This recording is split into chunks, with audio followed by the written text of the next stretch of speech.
as the credit industry.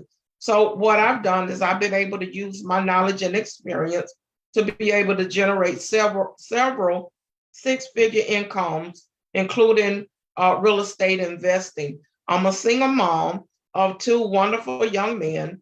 My oldest son is a naval pilot. My youngest son is an entrepreneur, and newly a grandmompreneur, which is the greatest pride of my life. So I do believe in Proverbs 13:22. A good man leaves an inheritance for his children and his children's children. So I hope that's the path that all of us are going to be on once we get to the end of these slides. So let's jump right in. What is credit? Credit is the ability to borrow money or access goods or service with the understanding that you'll pay later. So what is your credit score? Your credit score is a number generated by a mathematical formula that is meant to predict your credit worthiness. So your credit scores range from 300 to 850. The higher your score is, the more likely you are to get approved for that loan. The lower your credit score is, the less likely you are to get a loan. If you have a low credit score and manage to get approved for credit, then you're sort of in between what we call the subprime. We'll get into that, because then you will get something like a high interest rate. You'll get a higher interest rate than someone who had a higher score. So having a higher credit score will save you thousands of dollars and grant you better terms. And you'll understand that as we continue to go through the slides. So have you asked yourself, or have you researched your credit and asked yourself, as far as credit goes, where do you rank, right? Just like the military has rankings, credit scores have rankings. So let's start with, I'm going to start at the bottom with the super prime. If your credit score, and we're talking FICO, there's different scores, and we're going to talk about that also, but we're talking your FICO score. The reason I so much concentrate on FICO score is because your FICO score is the score that the lenders use when you go to make purchases, such as a home, a new car, or a credit card, right? So they tend to use what we call the FICO score. So someone with a subprime FICO score, super prime, I'm sorry, is 720 or above. Someone with a prime is a 660 to 719. A near prime credit score is a 620 to 659. And then a subprime score is a 580 to 619. Now, you're saying, well, Tanya, where does it fall if I fall below a 580? If you are below a 580, it is still considered to be subprime. All right, scoring systems. Remember earlier, I mentioned the scoring system.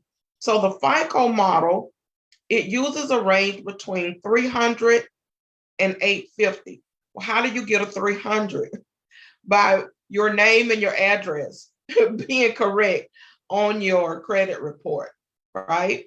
So the goal is, people say, okay, I want to get to 700 or 800.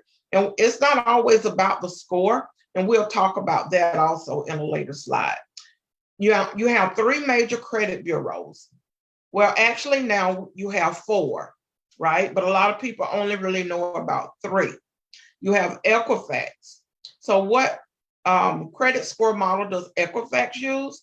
Equifax uses a numerical range between 280 and 850.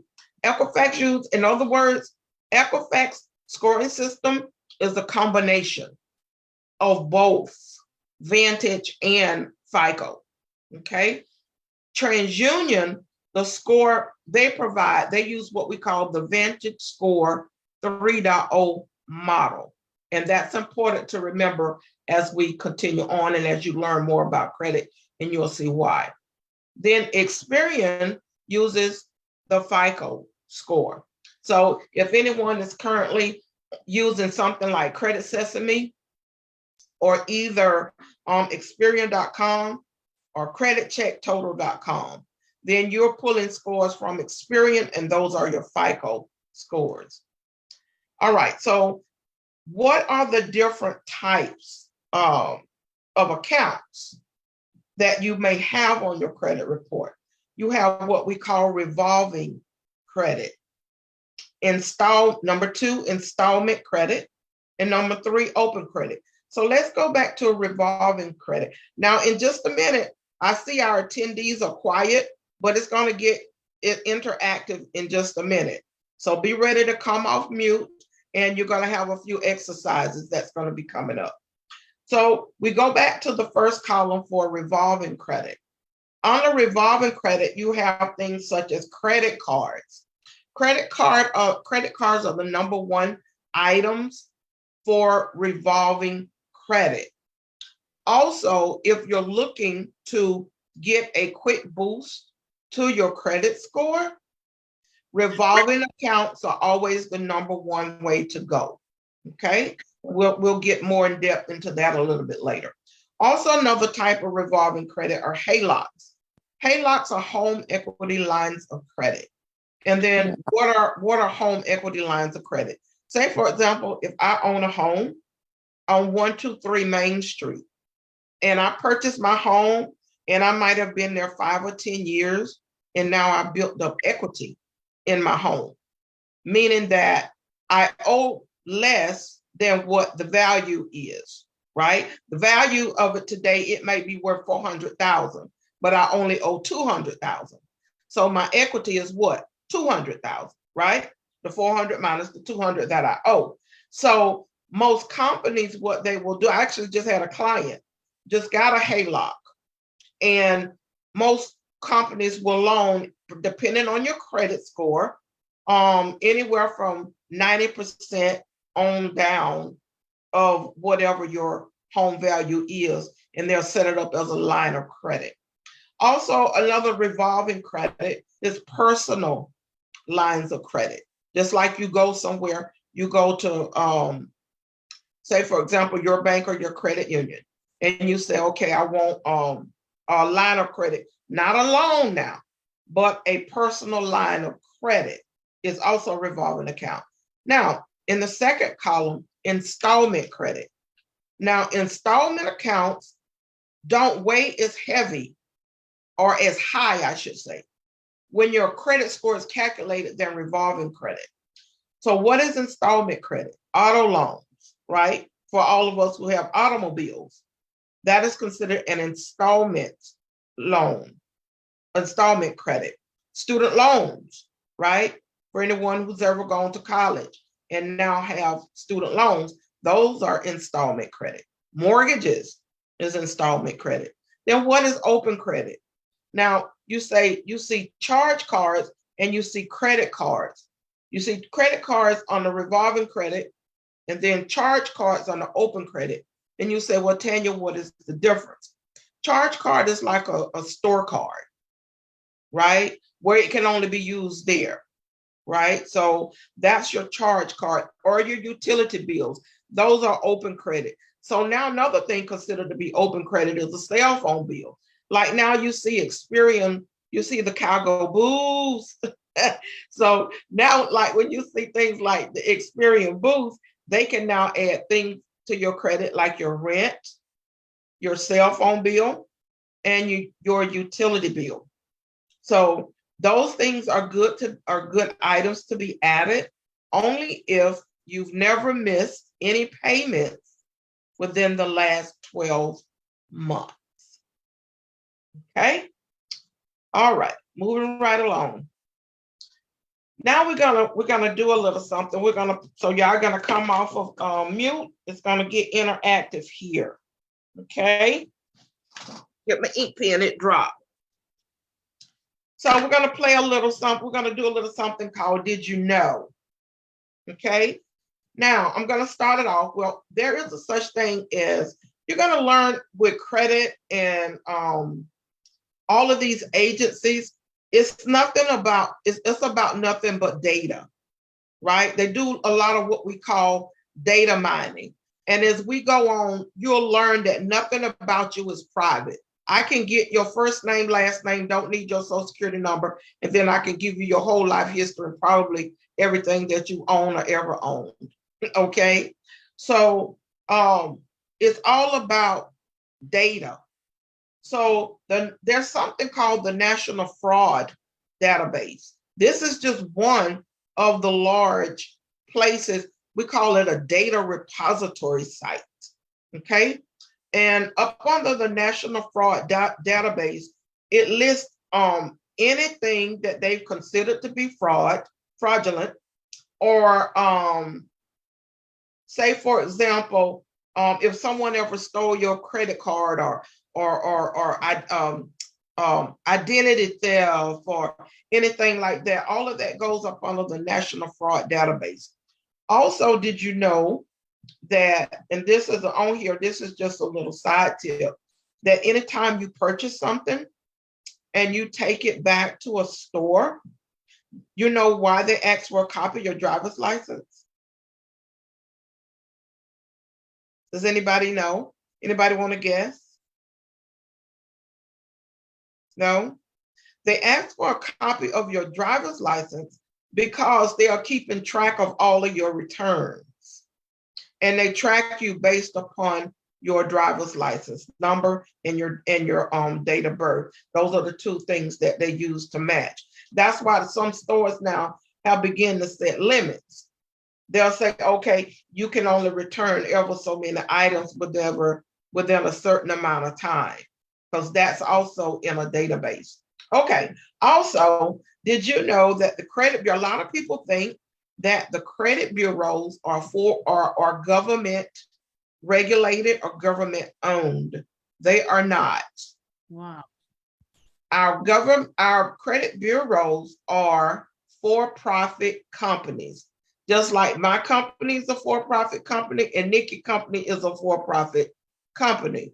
They are for-profit. As a matter of fact, they are traded on the stock market. TransUnion is traded on the New York Stock Exchange up on the TRU. That's its ticker. If you don't believe me, Google the ticker. Okay. Wow. Equifax is also traded on the New York Stock Exchange. Its ticker is EFX. Experian is listed on the London Stock Exchange, and its ticker is EXPN. And you say, well, why is Experian listed on the London Stock Exchange? That's because the founder of it was from London. Okay. What? Yes. And you will also find that TransUnion and Experian owns a whole lot more than the credit bureaus. I won't get too deep into it because we got a lot to cover. But if you do your research, you'll see that they own a whole lot of things as far as industries, real estate, other businesses, right? All right. So now, for each one of these, for each one you can get correct, let me find my notes. Give me just a minute. Because I moved the answers over to another sheet of paper. So okay, I got it. So now for each attendant that can get these right, I cash out you $10. What? Yep. Oh my God. Right. I gotta get something right. All right. So if you know the answer, just how do you want to do it, Nikki? You want them to just come off of mute? Yeah, I'm gonna write down who says it. Mm-hmm. Okay. Mm-hmm. All right. The first one is, now, the location of the credit bureau's processing center. Wait now, not their home office, but their processing center. The difference. Give me the location of TransUnion's processing center. Oh my God. Come on. Who knows it? Georgia. Maria. Hi, Maria. Georgia. No, ma'am, I'm sorry. That's not correct. Hello. Hello. Yes. Guess again, Maria. It's not Georgia. Delaware. No, ma'am. Jean, I what like do you your say? I like your guesses though. Jean, do you have a guess?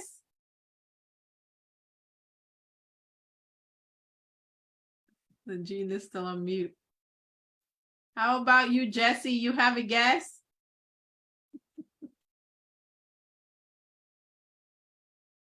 Nobody wants to guess but Maria. Maria, I guess you better keep guessing. I guess Florida. I'm in Florida. I guess Florida.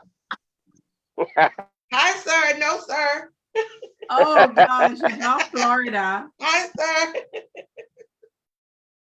sir. Anybody else? Peter, guess. Zyrene, guess. Ashley, guess. It doesn't hurt to guess. Come on. Pennsylvania. Sorry. No. One more. Ashley? South Africa. Oh, No, in the US. Oh, Ashley, no, what no, state? no. New York. No. Come on. Who said Ashley New said York? New York. New York. Nevada. Nevada. Who said Africa? I said no, Nevada. I said Nevada. Oh, Nevada. All right. Well, TransUnion Processing Center is in India. Ooh. India. Zyrene, you were the closest. Yes, that's what I Wow. said. All right. Here we go. What about Equifax? Oh no. Oh my Where's God. Where's Equifax? We still got $10 cash out, ready and hot, ready to go. Equifax Processing Center. Where is it? Philippines. Who said Philippines? Me? All right, yeah. All right, I got $10 cash out going to Nikki. All right. Then the last one is Experian. Where is Experience Processing Center? Nikki, you ought to know this one. I don't know everything. Come on, guys. Canada. Peter No, said Canada. sorry. Guess.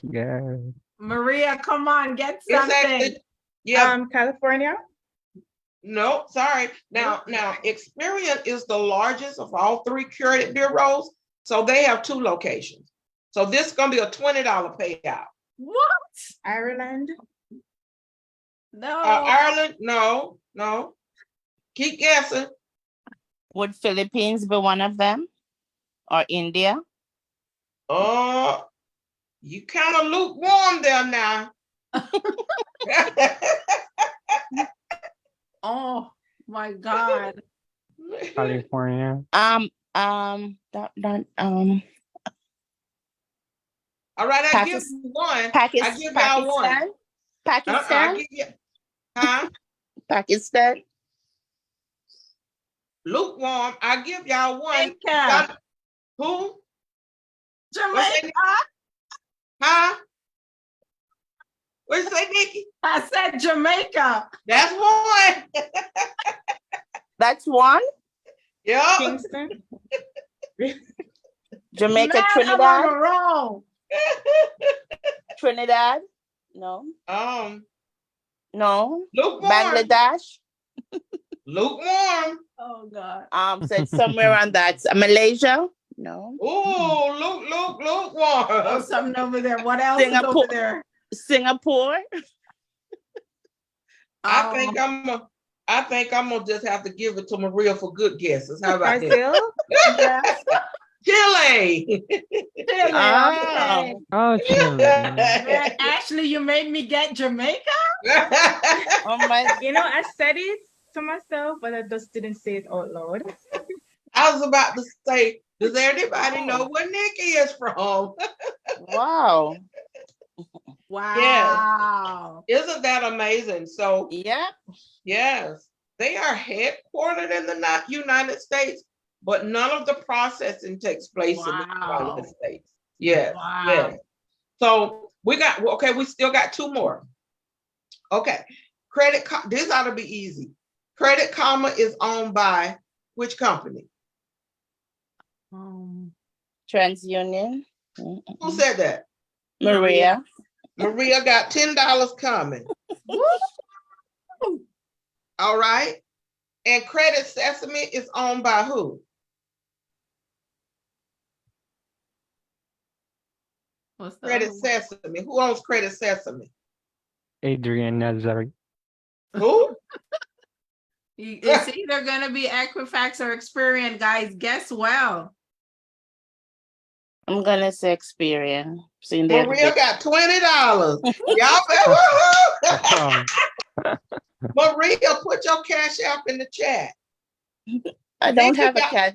I don't have What about a cash app. Zelle? You can text it to me. Text it to me, Yeah, Maria. text. I'll text it to Tanya. Okay. Yeah, I All don't right, have that's your cash deal. app, Miss Tanya. I don't have cash app. We'll figure it out. Okay, sweetie. Mhm. Or either Zelle. Thank you I for have putting yes. it. Mm-hmm. All right, wonderful, wonderful. All right, now Credit Karma scores are Vantage scores and not FICO scores. We'll talk about that a little bit more because a lot of people do use Credit Karma, which I do recommend. I love Credit Karma because it is a great credit monitoring tool, right? But it's nothing that you should make credit decisions based upon, right? But we'll get into that. So as it stated, Credit Karma is good for monitoring and is a good tool to use for increasing your scores. And we're going to do a little exercise. So I'm going to go ahead and prep you all for, I told you, it's going to be interactive, right? It's going to be fun. I'm going to try to keep it a little fun and interactive. If you have a Credit Karma account, go ahead and be pulling it up either on your phone or your computer, just to prepare because we're going to need it. Okay. All right. Now, you'll notice with Credit Karma that even though it's a great tool for monitoring and for increasing your scores, I don't know if you've ever noticed, but when you go to your Credit Karma account, it doesn't show your account numbers. No. Okay. So never use it to dispute by, right? When you use, I've switched to the next screen, but I still want to say this. When a lot of people say, because I did it before I learned about the laws with credit, right? Credit restoration is nothing but sending in dispute letters based upon the laws.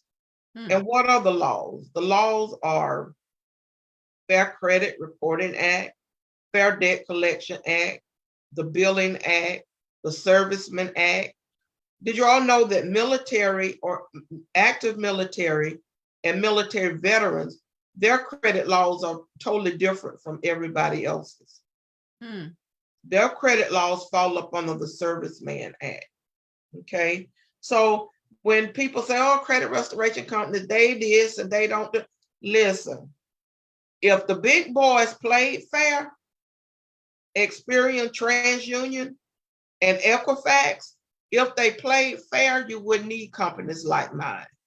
If they played fair, you wouldn't need government-backed agencies like CFPB.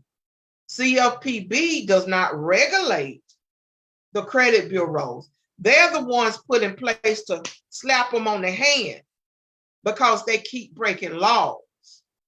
And they're not even doing such a good job of that these days, right? Then you have the FTC, the Federal Trade Commission, same thing. They're there, you can report them to them. They're there to do what? Slap them on the hand when they make what? Mistakes. Same thing for your state attorney. Whatever state you live in, your state attorney will stand up for you whenever you start having problems and you having problems getting something off and you know it should not be on there, right? So when it comes to your credit, the bureaus try to make you think that the burden of proof is on you. The burden of proof is never on you. So when it comes to your credit, stop living and walking in fear. When you get the knowledge, then you have the power. And you can make them feel as little as an ant. because they break the laws every day. They don't care because they make such money. How do they make their money? They make their money through selling data. And they make their money. Last year, they made $3.2 billion off of people who had subprime credit scores. You all remember what the subprime credit scores were? They were in the low range, 580 to 619, right? So how do they make their money off people with subprime scores? They sell your information to subprime lenders who come at I don't like this little one credit. First Premier. I'm not here down at anybody if they have a First Premier card, but I'm just giving you some of the companies that come out. Y'all remember the old back in the day, Argent Mortgage and Aqua Mortgage, Greenberg. All of those are subprime lenders. And when they and the car on the car side, Santander, Exeter, I could go on and on because I see it on all of my clients' credit reports. And one thing I want y'all to begin to do is hold your head up high, put your shoulders back, because the credit system is designed for you to fail. And you'll understand why by and by. The more knowledge that you get, the more you will understand. So a lot of people walk in shame because they have challenged credit scores. When if they knew the system, they would know that the system is designed for you to have low credit scores. Okay? All right, moving on. So our next hot topic is student loan. Student loans is a hot topic. Well, we were hoping that the Supreme Court went ahead and passed everything and played fair with Biden and Harris administration. But still, as of today, we still don't have a for sure answer. But what we do have is sort of a they think they kind of know the way that the Supreme Court is gonna go. And I'll share this link. I got it here in my notes. Let me see if I can see my notes. Give me just a minute. I want to share this link in the chat, because that's the link that for who all has student loans. Who all has active student loans? My children. Yes. Anybody else on here have active student loans? Looking forward to the student loan forgiveness program. Nobody? I'm sure somebody's watching online. Okay. Well, I'm gonna put this is the link. I can't see it, Nikki, because of the way my let me see if I can't see my notes. Hold on. Okay. It's I showing got me your notes on one side. yeah, here it is right here. Yeah. But it won't. Does it allow you to copy I it? can't I can't copy it. All right. So maybe when you stop sharing, you can copy it and then paste Put it in the after. chat. Okay. Yeah, wonderful. Okay, but this is the website here that I wanted to share with you all to just go over to. The first one here is at this link here. Just go ahead and subscribe. And whenever anything change, they'll notify you via email, right? Also, this one here for Forbes. This one was published just on yesterday, one day ago. And it's sort of letting people know kind of which way they're gonna go. So it's looking good. So, but we'll see. All right. So for anyone with student loans that are listening, what's next? Students may be off the hook for payments until as late as summer 2023. But prepare yourselves, right? Because if you're currently up under forbearance, so before the loan, how does this work? before the student loan forgiveness program ever started, when they put the website up and said, okay, go ahead and enter your information in your application, you probably got an email back stating that your application has been accepted, right? So say if you, at the time that you applied, if you were in a state of forbearance, come toward the end of the summer or sooner, that's right where you left off is right where it's going to pick up. So they didn't take your student loan status and make it any or change it. If you were in a forbearance before, then when you come out, you're still going to be in a forbearance. So you still need to be making some plans to get it out of forbearance or do whatever you need to do to correct it. If you were in late payments then going in, it's going to be in late payments coming out. So what I recommend is I would not, like I've advised my clients, I would not sit and wait to see what they're going to do. If you're in late payments, in order to get it out of late payments, just do a reorganization, right? So call up the Department of Education and just tell them you want to do a reorg, right? If you have a consolidated, then tell them you want to do a consolidation. That'll automatically get you out of late payment status. They'll consolidate them all into one payment, and then they'll report them. One good thing about the Department of Education when it comes to student loans, they automatically update them on the credit report within 30 days without us having to send in any disputes. So what they do is they go in and zero out all of the existing student loans, right? So there's no more late payments, right? Then they show just that one student loan with just that one payment, and it reports current for that month, and hopefully they don't get behind anymore. So that's a good way to get out of forbearance and to get the late payments taken care of. Okay. All right. Another hot topic is medical collections. What happened was by mid-2023, the credit bureaus expected all unpaid medical bills less than $500. You probably noticed it on your credit report. Your credit report probably went up some scores, right? And you probably said, oh, now I know I didn't do anything different. I know I didn't pay anything off or pay anything down, but my score went up. Well, that's what's happening, right? All unpaid medical bills less than $500 is supposed to be removed from your credit reports, okay?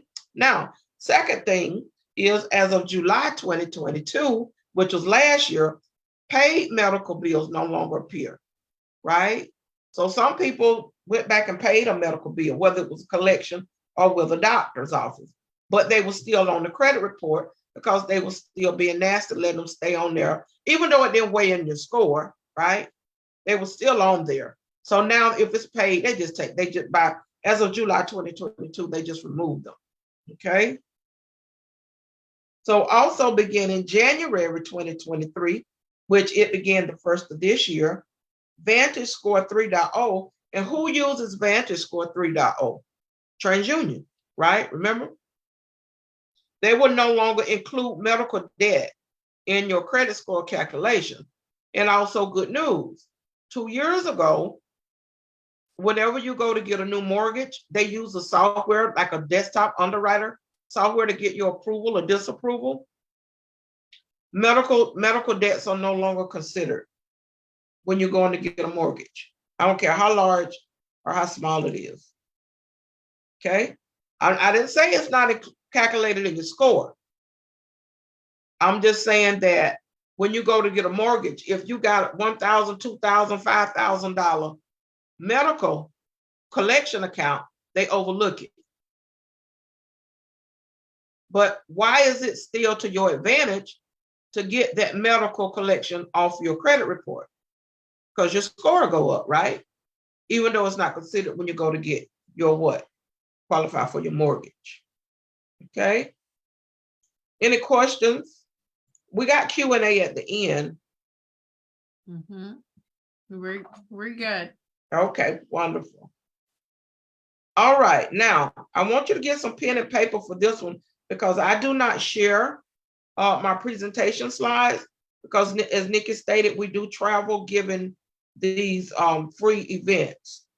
So I don't people are so hungry for content now, they'll just take your stuff and use it. So I don't circulate my slides. So get your pen and paper. We're getting ready to dig a little deep. Everybody ready? Ready. All right. Now, how do credit bureaus determine your credit score? Well, they have something what we call the secret sauce. Nobody really know, except some high executives that work inside the credit bureaus. But due to so much time has passed by, many people, many companies, we have a good theory, right? So using that, this has been in circulation for years. How many have ever seen the pie? Yeah, I've seen something like that. All right, Nick has seen the pie. What about you, Ashley? Maria? Y'all ever seen the pie? No, never seen it. What about you, Ashley? Don't be shy. Unmute, Ashley. No, I've never Oh, seen she can speak. You weren't that shy girl. All right, so let's dig into the pie. All right, the largest part is the 35%. We're talking about how is your score calculated, right? So for 35% payment history, right? Meaning on-time payments versus delinquency. And see what it says there? More weight on the last 24 months. More weight on the last 24 months. So say, for example, if I have, I'm gonna use something old, so like a Sears account, even though they're going out of business, just my example. And I make a mistake for the month of May and not pay on my Sears card, right? So when it goes to report, it reports me 30 days late. I was like, oh my goodness, I forgot to pay my doggone Sears credit card. So now it reports to the credit bureau, and Credit Karma sends me an alert and said, your credit score dropped 20, 25 points. And I'm like, what in the world? Then when I go look, I said, oh, it was my Sears card. I forgot to pay it. So June, July, August, September, October, I pay it on time. Then I start seeing my score. You'll even see it the next month in June. It may go up 5 or 10 points. And then once I continue to pay it on time the following months, that little hiccup that I had for May will soon be gone after 3 or 4 months. They say the wait is the last 24 months, but the longer the time passed from the last time you made a late payment, you will see it correct itself. Okay. All right. The next part of the pie is the 30%, capacity and amount owed. Y'all remember when we had the little thing up there and we talked about revolving credit? This 30% is for revolving accounts only. So this is why this is very important with credit cards, right? So 30%, the way that it works, say for example, if you have, they're talking 30% whole across the board. If you have a American Express card, a Capital One card, and a Discover card, say each one, the credit limit is $1,000, right? And you got $500 balance on all three. That puts your credit utilization at what? 50%. Mm-hmm. Right? The way it works is you take the limit, the credit limit for all three and add them together. This is how you come up with your utilization. For every credit card that you have, take the credit limit and add them all together. Then the balance that you owe on each one, add those together. Then divide the balance into the credit limits, and that gives you your utilization. Now, they say that now it should be 30% or less. If it's 30% or less, then it does not have any impact on your credit score. Utilization goes over 30%, your credit score begins to decrease. It has an impact. But I want to talk about a new magic number. Let me take a sip of water real quick. I want to talk about a new magic number. 9%. Some say 10. You can throw it around. 7, 8, 9, 10. It's generally 9 or 10%. If you want to get your credit score up and your credit cards are maxed out, or your credit cards are over 30%, your balance is over 30% of your limit, pay it down. Pay them down to around 9 or 10%. The balance is 9 to 10% of the limit. Wait until it reports.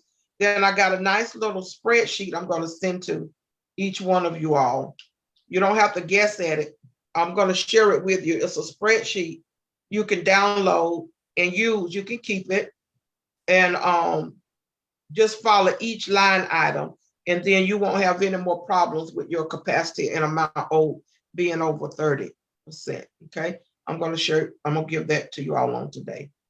All right, the next piece of the pie, length of credit, is 15%. That's how long you've had your account. What's the magic years? Say if you're a newcomer to credit and your oldest account is only 1 to 2 years old, that's not good, right? That's hurting your score.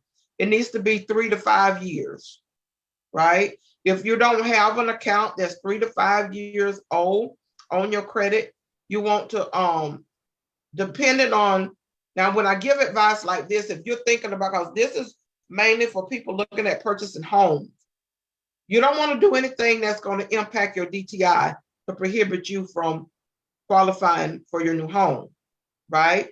So you always want to keep your eye on your debt to income ratio, okay? But at the same time, you need to get your credit score up, right?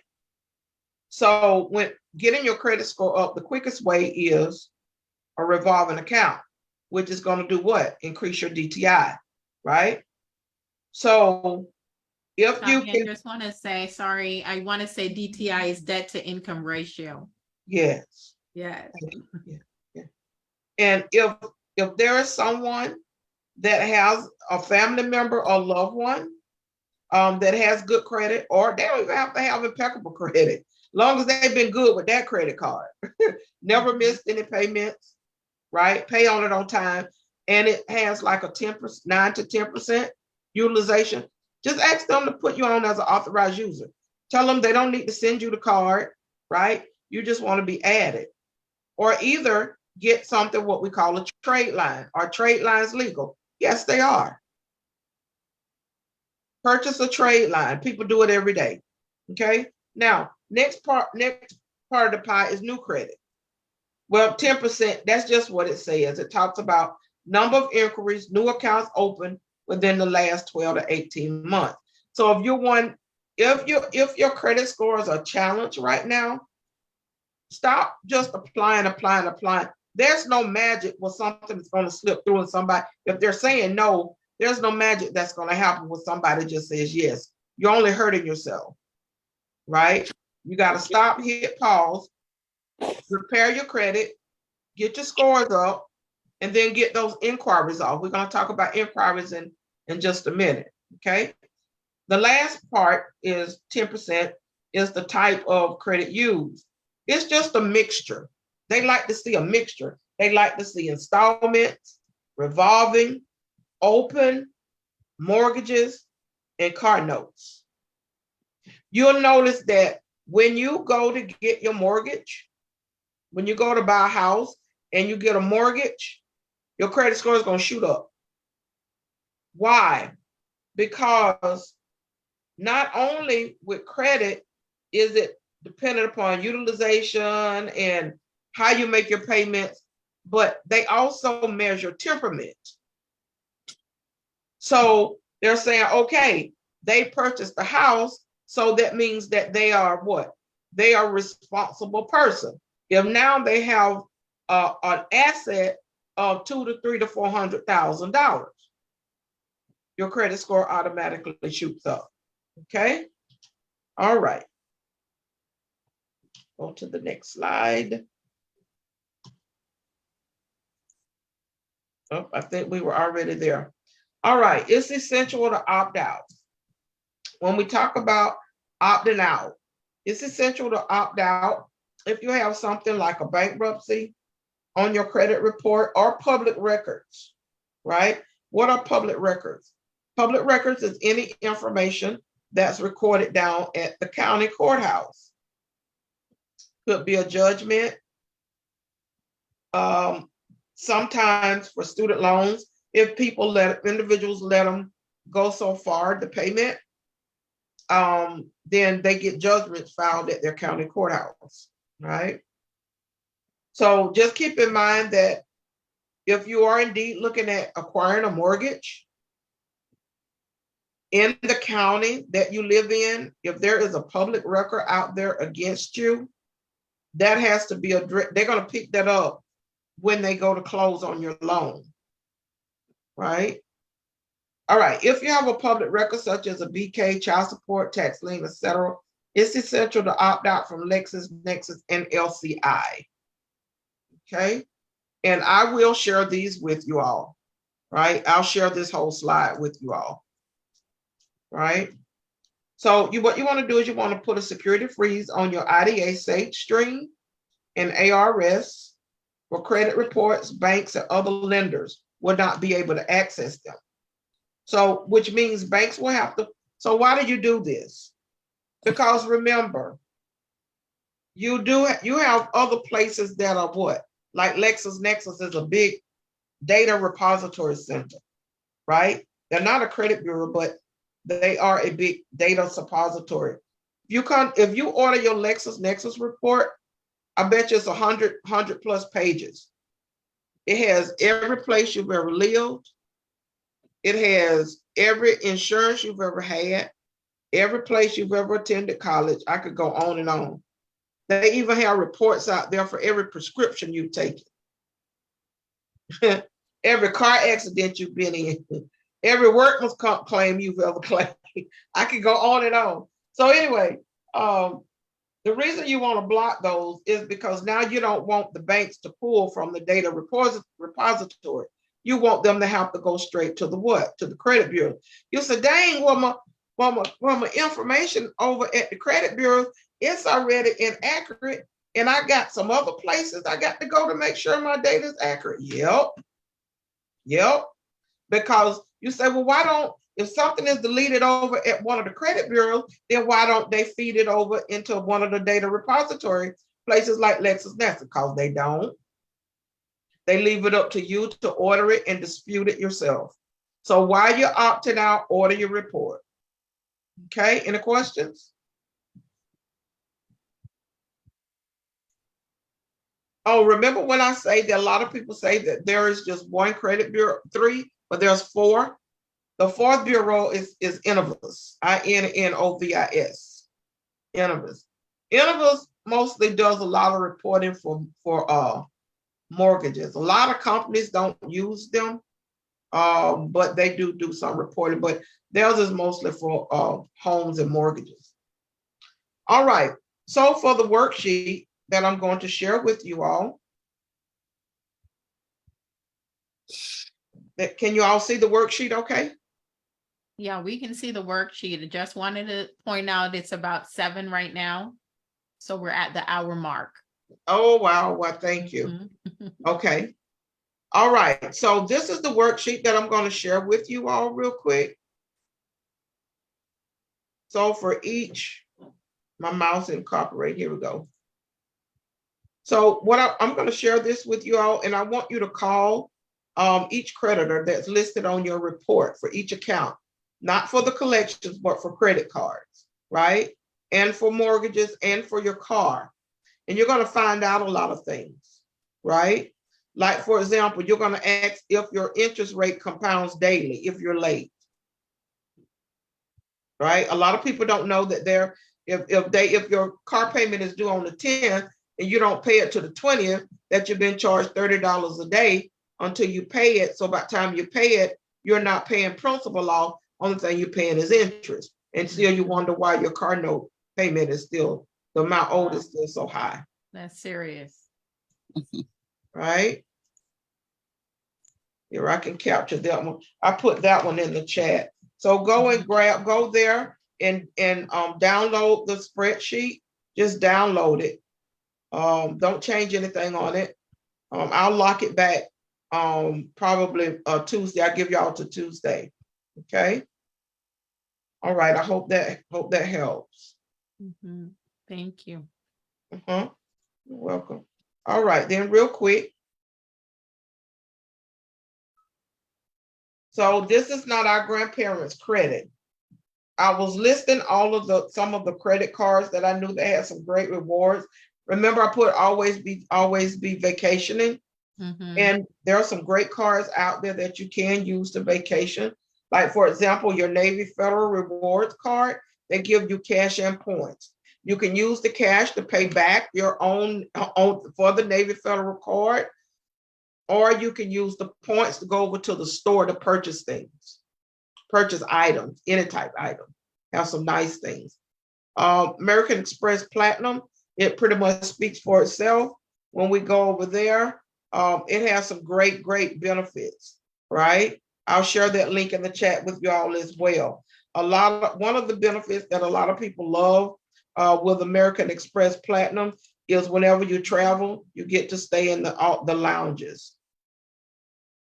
But that's one of the most popular cards out there, the American Express Travel.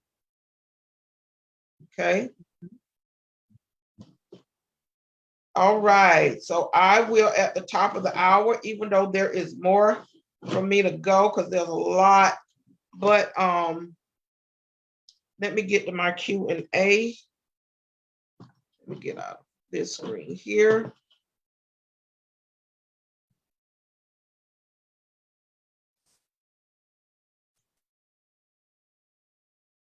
All right, so any questions? Yeah, I have a few questions. So I'm just Okay. waiting for you to round up. Then I'm gonna ask some questions for everybody. All right, wonderful. Well, we didn't get to remember I told y'all to pull up your Credit Karma. We didn't get a chance to cover this, but we kind of did, but we didn't. I think the only one I didn't get to tell you about was hard inquiries. Lenders only like to see no more than 6 hard inquiries within a 12-month period. If you've ever received something in the mail that says, even though if your credit score was decent, you still can be denied for too many inquiries. So no more than 6 inquiries within a 12-month period, right? So go over to Credit Karma. When you go to Credit Karma, you'll see this. You'll see this little chart, just like this. Your payment history should say 100%. Real quick, Nikki, then I'll be done, I promise. This will say payment history 100, should say 100%. If it says anything less than that, that means that you need to increase it. Get an increase to 100%. That means that you're paying your bills on time. Credit card usage, it should say no more than 30%, right? If it's high like this, 85%, then its impacts cause a high impact. It's causing your credit scores to decrease. Remember, the magic number is 9 or 10%.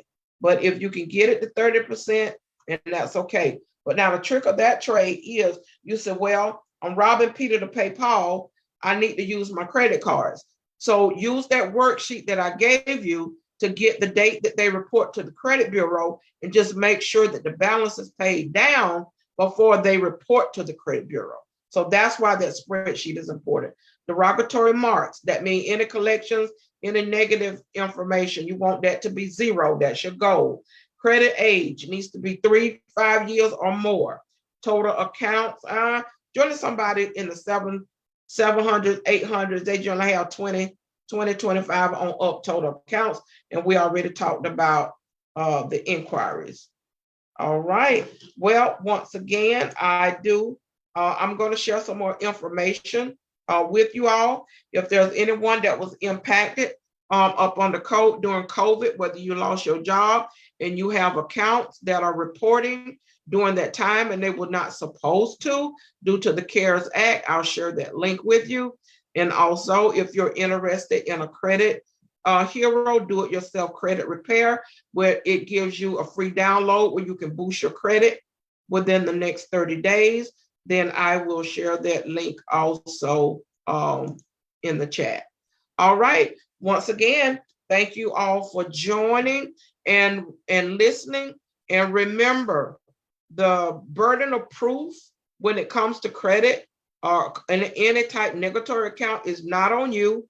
It's always on the whomever is trying to collect it, especially a collection agency. Thank you. All right, let's put our hands together and appreciate Miss Tanya this evening for sharing such great knowledge with us. And you know me, by now, I'm gonna go deeper and I'm gonna start asking questions. So Tanya, you know, for this session, I was bragging about having the perfect credit profile.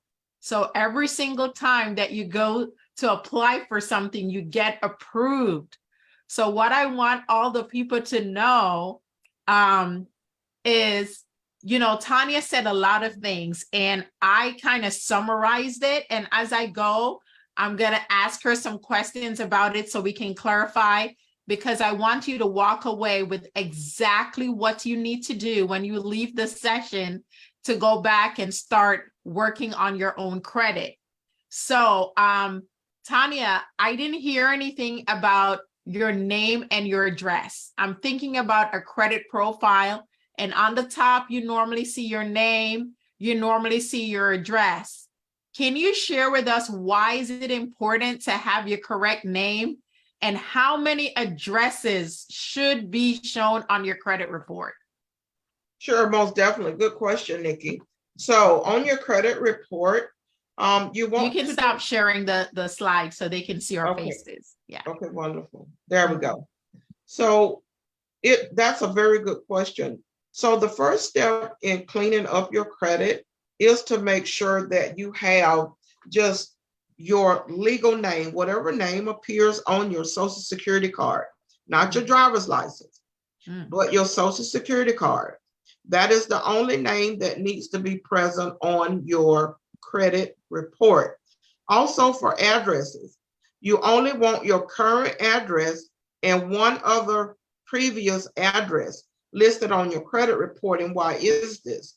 Because a lot of people think that when it comes to collection accounts, that is pulled up based on your Social Security number, but that is not true. There's actually over 26,000 lookup factors when it comes to collection accounts. So they do a variation. They may take like the first 2 digits of your name, 1 digit out your birth date, and 1 digit out of an address.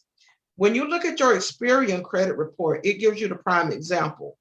On your Experian credit report, for each address listed on there has a 16 or 19 digit number. And that number ties back to, and beside each account listed on your Experian report, you'll see that address number beside that report. So therefore, when you have that address removed, then that unleashes you and that increases from that address, and that increases your chances of that collection or that dispute account being removed. Okay, wonderful. We're talking about the perfect credit profile. So we just heard about having the name that's on your Social Security card. That's what you should have reflected on your credit report, and just making sure you don't have all this variations of your addresses, multiple different addresses. You want your report to look neat. You want it to look clean. Then if we looked at the slide Tanya shared just before she finished, she talked about payment history. We want to see that payment history at 100%. Whatever you got to do, set a reminder, write a calendar, get an alarm to remember that your credit card is due. Put it on automatic draft, but you got to make sure there's money in your checking account to cover that bill so that you can have that 100% payment history. Then she talked about the credit card usage, that it should not be over 30%. And if you want to get spicy, dicey, and if you want your score to go to the roof, you got to know the magic number. The magic number, your utilization should be 9% or under. 9% or under. So that means if you have a credit card, guys, you can use your credit card all you want, but you got to know the day the credit card is going to report to make sure that you're paying these cards down before it hits your credit report, before your credit card company starts sending information to the bureaus. Because if you don't and it hits your credit report, having utilization over 30%, your score can start coming down. Utilization is so important. I see it all the time. Just as Tanya says, you have a $500 credit card and you owe $499. You paid on time, everything is great with a card, but you owe $499. You're using almost 100% of your available credit, and that is why your score is not moving, guys. Pay that card down. 30% magic number is 9. Then Tanya, you shared so much valuable information on derogatory marks. So if you have things reporting on your credit bureau, like a bankruptcy, etc., you want to try to suppress that information. She gave you all the gems, all the bars, everything, how to get it done. LexisNexis, Innovus, who else, Tanya? Who else? You got to suppress. LCI. OCI. LCI. OCI. Yep. Sage Stream. And ARS.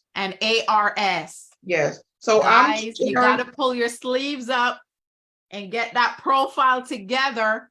You got to understand there's secondary reporting agencies that the public is not aware of. And these are the agencies that are reporting derogatory things on your credit. And for you to have that perfect profile, you got to understand you have to suppress those things. You have to opt out so that they don't have access to it. So when you apply, you can get approved.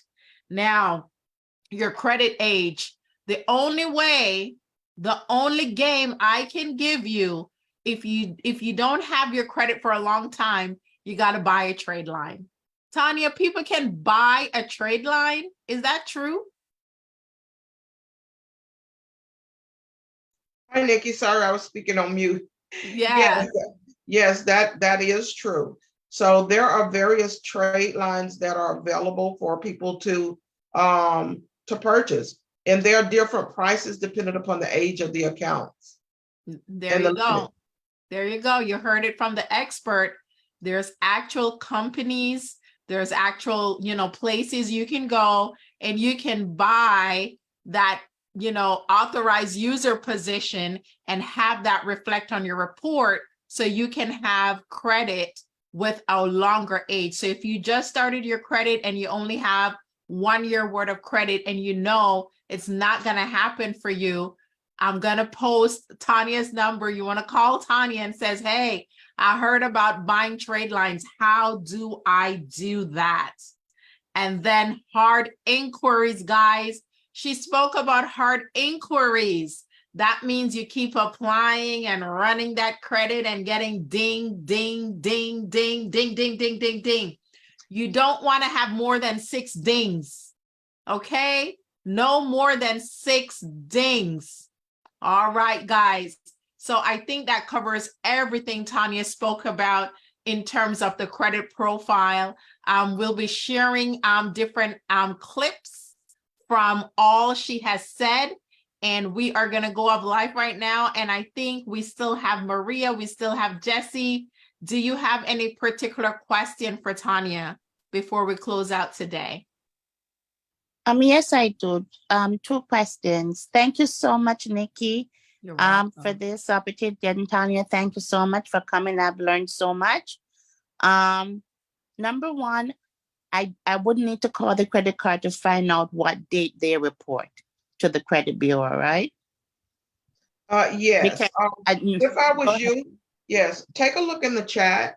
I've shared all of the various links that I promised during the presentation. And do make sure you download that worksheet.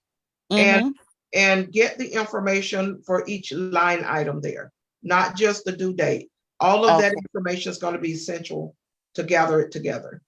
Okay, then. All right. And what was the other question? Oh my God, I forgot. Was about the credit card. If someone else, I think about it. If someone else wants to go in the meantime, I'll think about the second question. Okay, wonderful. Wonderful. Jesse, do you have a question tonight? This is a lot of information and it's mind blowing. My brain is racing all over the world. It's traveling from one Beirut to another, all over the place. My brain needs help right now. Some of this information, I'm really, really ignorant of. It's my first time of hearing it. So I'm looking like a bushman from Africa. I don't know how I'm going to fix this. Tanya and Nikki, you guys will have to save my life because I think my credit is not in the good shape. The informations are very, very powerful. I will need serious help. I will download the stuff, but I will still need a lot of guide and help to be able to get it through. But this is awesome. A lot of people are living in ignorance, and it's a bad disease. So thank you for sharing this and for taking out your time. And imagine this thing is free. This is free. This is crazy. This is free. Just free. Yes, I just sir. need to just click the link and just be no. This is what it is. Is worth $5,000. It's worth anything you can think of because it saves your life, saves your money, help you manage your finances well, and save you from getting into trouble. So I appreciate you guys, please. I really appreciate you guys, but I'm gonna hold you at two legs and make sure that I find my help. Thank you. Yes, sir. Thank you. Bless you. Bless you. Maria, did he give you enough time? Did you think about your next question? I guess one of the things in listening to Tanya, I don't know if it's a cultural thinking that I have or it's if it's old in how it started up. I thought that the whole idea of finding financial freedom or was to the idea of your DTI, debt to income ratio, which is something that I've learned about for some time now, but it's making more sense to me. So the idea is not that you're going to be your debt should be completely zero. So for example, if I decide that I'm just going to use my credit cards for emergency, the two credit cards I have, they're there for emergency. But I guess what I'm trying to say, okay, I'm planning to purchase another home. And my thinking is to pay off everything that I can pay off so that my debt to income ratio can look very, very good. Should that be my focus or should it be that I'm looking at it, okay, I'm going to have my balance on my credit card if I use it to be 30% or less. And so I'll still be okay. Does my question make any sense? Or is it that I'm going to look, okay, I have a car payment, I'm going to pay the car payment completely off. I'm going to make sure that my balance on my credit cards are low. Or is it that I'm looking at it that I should have nothing on them? So when I do my pre-approval, then I'll look very clean because now my credit score is going to be much higher. Okay, let's take a look. Go ahead. Oh, okay, sorry. Okay, so let's take a look at it this way, Maria.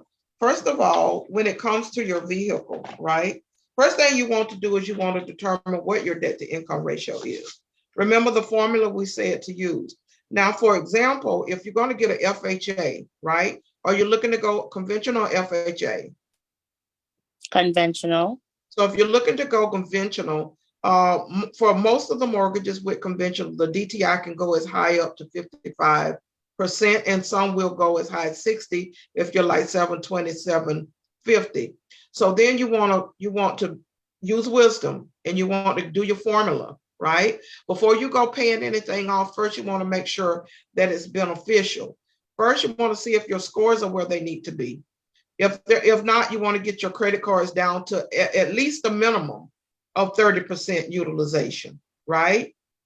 So, okay. So next, you want to see what your debt to income ratio is going to be. If your debt to income ratio is going to exceed 50 to 55%, then you got to see which monthly payment needs to be eliminated to get your DTI down. Now, when you say pay a car off, always remember a car is a liability. A car is not an asset. A car is a liability 5 minutes after we drive it off the parking lot. So when we talk about financial freedom is toward gaining items that's an asset, right? Not a liability. So be careful when you're talking about taking all of your money, paying a car off. Next thing is, I'm not sure if you know have read the book Rich Dad Poor Dad. Yes, but a long time ago. Yes. Wonderful. Watch his latest video. And what he says, he never lives off his own cash. And we are also real estate investors, and we don't invest with our cash. We have a three-letter word we live by, OPM. Know what that means? No. We use other people's money. So even with your credit card, even when you're talking about taking your hard-earned cash and going to pay off every debt, only do that if it's going to help you reach that DTI goal or that utilization goal. Other than that, you continue to live off your credit card. The guy that wrote the book, Rich Dad, Poor Dad, he tells you he always lives off his credit cards. He never uses his own cash because if something happened, it's highly insured. Okay. Did that answer the question? Yes, I guess my thing is, if I owe $5,000 on my car and I'm paying, say, from an interest of 7% on it, why would I, and I have $5,000 in a bank account, why would I be paying this interest every month on this car, but I have this cash sitting down there? I guess that's my thinking. Okay, take a look at it. Like, I'm not saying that's wrong, but what if you looked at it, other options? What if you took that $5,000 and put it in something like a high yielding account, a high yielding savings account, and then allow the interest from that high yielding account, which is offered by American Express, by the way. Okay. Right? Okay. To pay it off. And then you would take your $5,000 and go invest it in something that would return you a passive income profit every day or every week or every month. Okay, I guess knowledge need to dig deeper. Thank you for that. Thanks. Yes, that ma'am. Makes a lot of sense. Yes, ma'am. So everybody that's watching, to calculate your debt to income ratio is really, really easy. You calculate your income, how much you make per month, and then you want to go on your credit report and you want to add up all your monthly payments. Remember this, Zyrene? We do this when we're qualifying tenants. You add up all the monthly payment that's on your credit report. You're not including your insurance, your light bill, your water bill. No, just whatever is the monthly payments that's reflecting on your credit report. You're going to have that number. This is my expenses. This is how much comes in. You do the ratio and you want to make sure, okay, if I'm doing conventional, Tanya said it needs to be about 55%, somewhere in there. And for FHA, what's the rule, Tanya, for FHA? Same thing for FHA. FHA really likes to cap it at 50 unless you're like a 700 or above. Yeah. So your debt to income ratio, how much you owe versus how much you make, should be around 50%. Okay. And then that also ties into your credit score. So what she said, if you're looking to purchase a home, do something with your credit first, check your score. Where is my score at? Is my score above a 640? Is it over 700? Where am I? And then you go to look at your ratios. What's going on? Is my utilization too high? What's happening? And then now you can play with, I'm going to pay this car down. I'm going to pay the car off because it makes sense so I can qualify. Then you think about it. And I'm going to give you one more play. If you have an LLC, or if you open an LLC and you have a car, you can figure out how to switch that car to the LLC so it comes off your credit. Or if you have an existing LLC and you pay that car from your LLC, your business bank account for 1 year from the business LLC, when they're calculating your ratios for mortgage, guess what, guys? They won't count the car because you're paying it from your business account. So those are gems. Write them down and you can put them into play, because always try to save your cash. Don't use your cash for everything, because cash is king and cash rules. All right, guys, I think that is it for us tonight. Mastering your credit for home ownership. You learned a lot. I'm so glad to see my team here supporting me. You guys are awesome. Thank you, Maria. Thank you for Jesse. And I know Jean was on. And thank you so much, Miss Tanya, for coming and blessing us with your knowledge. We appreciate you and we hope to see you next time. Bye, everybody. Thank Have a good night. Bye-bye, you too. Bye, Bye, guys. everybody. Bye. Bye.